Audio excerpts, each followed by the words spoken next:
Oh, here we go. Here we are, back live here in, goodness sakes, another nice sunny day here in Sharpsburg, Georgia. Well, sunny for now. I understand it's not gonna last. Oh boy, that's all right. That's all right. Oh, guys, here we are. Here we are. Here we are. Yep, it's still laying there. My refrigerator magnet business card.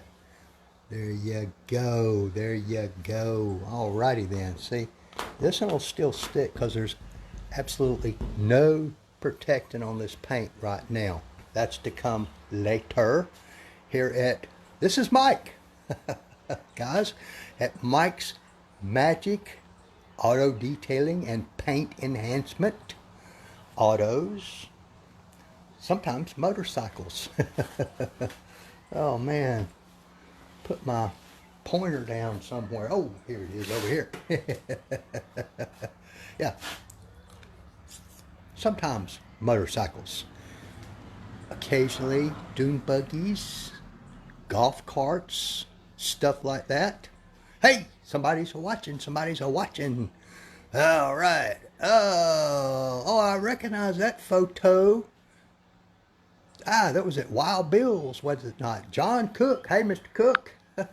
Hey, Robin. Hey, Robin. Hey, Robin. I wasn't sure which one of you guys was watching. But, as you guys might remember, for the last almost a week, in fact, I think it is a week now, we've been working on this 1996 totally trashed, neglected Nissan 240SX 5-speed. It's a badass little car. It really is. When you hear this thing run, maybe towards the end I'll crank it up in a subsequent video and let you guys hear it. It's pretty, it's nice. I like it. I like it. I like it. But what I'm going to talk to you guys about this morning is what I've been working on late yesterday afternoon and all morning long is this exterior glass on this thing. It was also trashed. I finished the windshield up last night. It had some scratching, you know, in that semicircular pattern, which is indicative of really dirty windshield wipers going across it, the dirt scratching the glass. And, you know, typically glass, it's kind of the same test as scratches in the paint. You do your fingernail test with it. If your fingernail catches on those scratches, you're not going to get rid of them.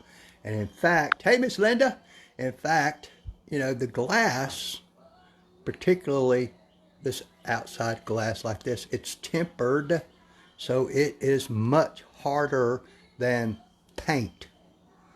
Of course, your mirrors and that sort of thing are not tempered, so none of the stuff I'm talking about today applies to non-tempered glass, okay? But last night, you know, we did all the steps, cleaning it and all that, and then I used glass polish, and I started out with a foam, an orange foam pad, you know, from Lake Country, and I used my 5-inch rotary, and you know what? Those scratches are gone. All the contaminants are gone. I used a razor blade, blah, blah, blah, blah, blah. You guys know that, but that came out nicely, very nicely. But then this morning, first thing I did was start on the rear windshield. And it also had some very light scratching, and those all disappeared back here as well. Same techniques as I used on the windshield, rotary polisher, 5-inch pad, 5-inch backing plate on a rotary. Can you use a dual action on it? Yes, you can, but it will be more difficult to accomplish your goal, and it will take you much longer to do. But if you only have a dual action, yeah, you can do it with that. You can use a dedicated glass polish like I did, or, you know what? You can use a cleaner wax. You can use compound. It doesn't matter. They generally, when you're doing polishing glass with those sort of techniques, you just don't have as long a working time on the glass with your polisher as you would with a dedicated glass polish, because those are designed to react with the paint on your car, not glass. But will they work? Yes, they will. Just takes longer. Just more difficult to do. But with that being said, and when I first clean this off, a lot of times, it just depends on my mood really. And like here, I used my own concoction glass cleaner. And yeah, they have a specific formula you can follow, blah, blah, blah. I just chunk a little bit of ammonia in there, a little bit of alcohol, some vinegar, and fill it up with distilled water. Shake it up, spray it on, wipe it off with a good microfiber towel. You ain't got to worry about the quality of the towel when you're doing glass like you do when you're on paint. But, usually a little bit lower pile will work better on glass, or a waffle weave microfiber towel. This morning I used a waffle weave. Anyway, I went around and cleaned everything off real good. And then on here, I used the razor blade, scraped all out. I started out using my clay bar, but there were so many contaminants on this glass, it was just eating my clay bar up. So I switched over to the razor blade scraper. You guys have seen those before. Here, I've got one handy. I'll show it to you. Long handle, makes it much easier, trust me. They're not expensive. You can pick them up just about anywhere. But when I got to the side windows, I'll flip, tried the lesser aggressive method. I did use the clay bar on these because I didn't need the razor blade. And the clay bar, what all that does is remove the contaminants, the surface contaminants, the bonded contaminants, and most of the embedded contaminants that attach themselves to your glass, just like they do the paint.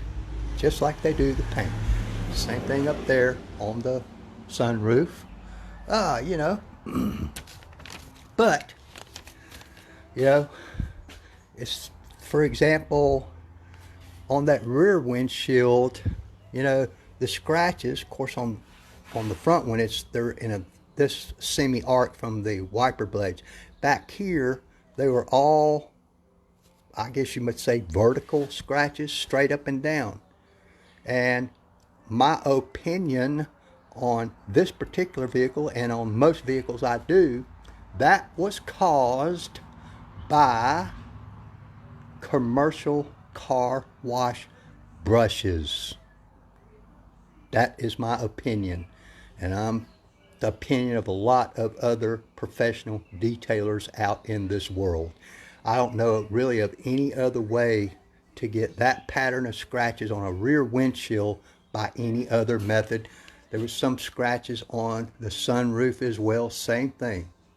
Scratches were pretty much all like this. There were some like that, but not many. Same thing. Car wash brushes, in my opinion. Now, to the side glass we go. Man, I'm going to try to see if I can pick this up. I can see it from here. Maybe y'all can see the scratches. I'll try to catch the light just right. Hey, Lee! Hey, Lee! You can see the vertical scratches. I don't know, can y'all see those? I can't tell what's showing up on camera. But you hear that? That is the tip of this thing catching on those scratches. That's how deep they are. There's another set back here. Can y'all hear that? Hear those scratches?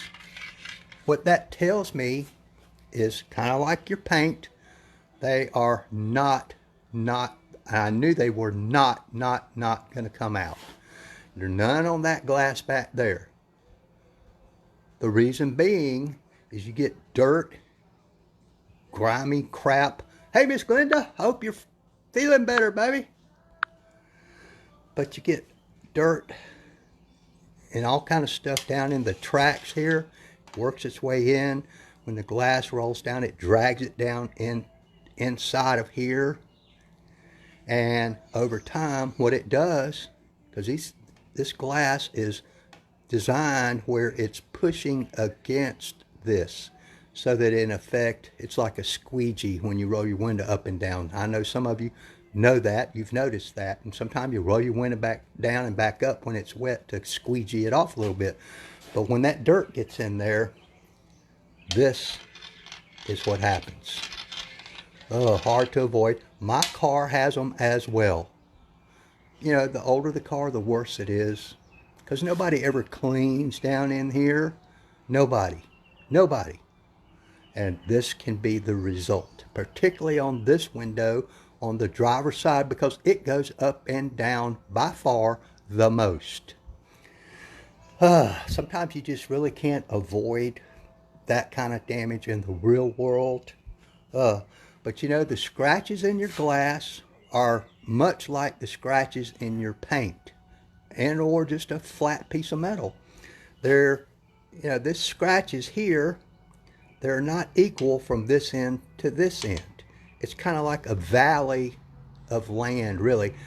Typically, the scratches are deeper in the middle than they are on the end. And so the best you can hope for is to get rid of some of the shallower parts of the scratch in this situation, but you're not going to get rid of those. Now, these didn't show as bad until I got the glass absolutely clean, because they were full of dirt. They were filled. So they didn't show as bad. But when you get the glass absolutely clean, boom, there they are. And it, you know, yeah, you can do a test like with this. You can hear those scratches, but you know, it's kind of like your paint. You do the fingernail test.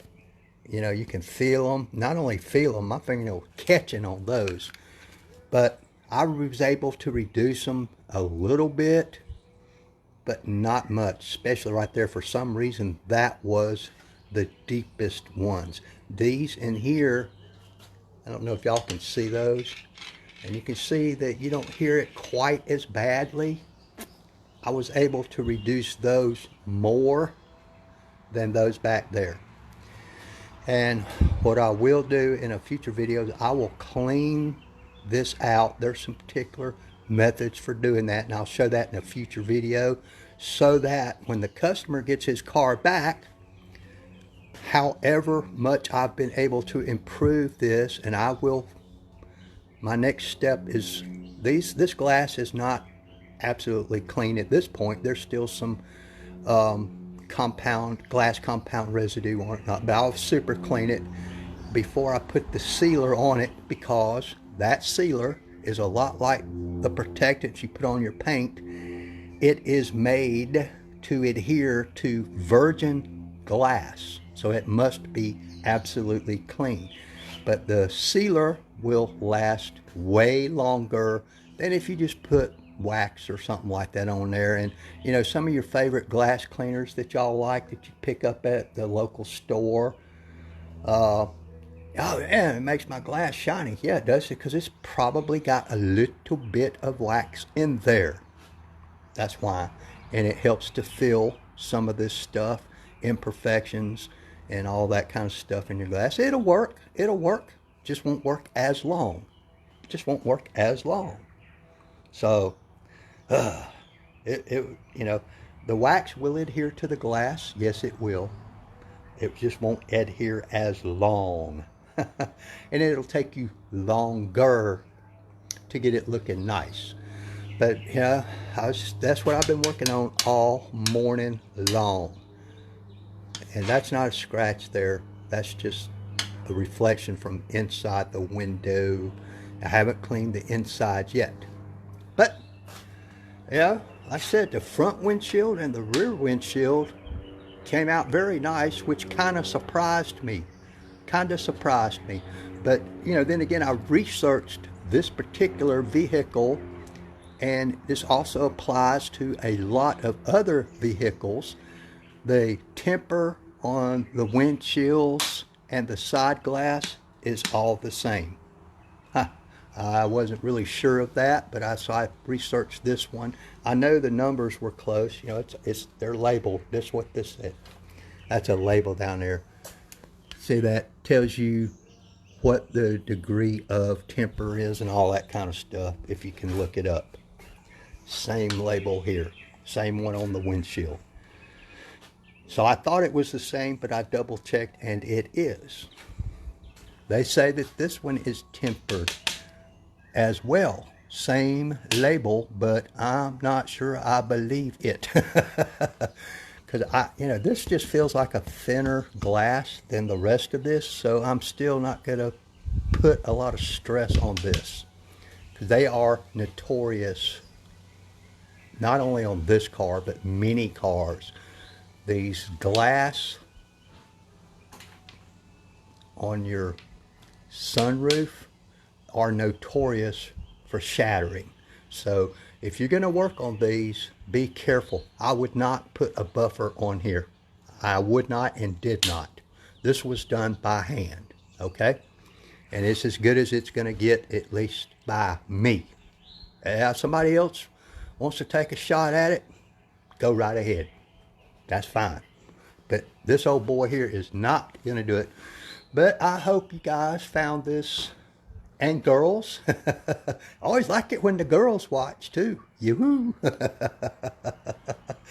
But I hope you found this a little bit informative and maybe a tad entertaining. You know what? Give me a thumbs up. Give me a thumbs down. It don't matter which one it is. Make a comment. You know, give me some accolades. Give me some criticisms. It don't matter to me. They say that all that interaction stuff helps me out. Whatever. Might quit waving that in front of the camera. But see, I even had my notes this morning because I didn't want to leave anything out. But thank you guys for watching. I do appreciate each and every one of you that take the time out of your busy days to watch and listen to this old geezer talk about detailing cars and motorcycles and so forth. I appreciate y'all. I really, really do. So I'm going to clean this glass up, put the sealer on it. I'm probably then going to do the wheels and tires, do the final finishing on those. Get that done, and I'll have to paint prep this entire vehicle. I've got a lot of splatter and dust and stuff on it from the last couple of days. And then I will put the ceramic coating on it.